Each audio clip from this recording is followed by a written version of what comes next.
one Sunday morning, the pastor got up to give his sermon. All of a sudden, it started pouring outside. Well, after about an hour-long sermon, they started noticing the water started flooding into the church.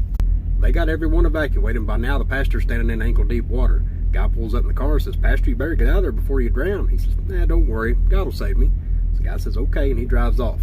Well, by now, the pastor's standing in knee-deep water. Guy comes along in a little raft and says, "Pastor, you better get out of there before you drown." He says, "Don't worry. God will save me." The guy says, "All right," and he paddles off. Well, by now, the pastor's standing in waist-deep water. The guy in a powerboat comes along and says, "Pastor, you better get in here and let's get out of here before you drown." He says, "Don't worry. God will save me." Well, by now, the water's up to his neck. A helicopter comes along and says, "Come on, I got to get you out of here before you drown." The pastor says, "Don't worry. God's going to save me." By now, the water had gotten too high, so it sucked the preacher under and he passed away. He woke up in heaven and looked at God and said, "Why didn't you save me from that flood?" God said, "I sent you a car, a raft, a boat, and a helicopter. What more do you want?"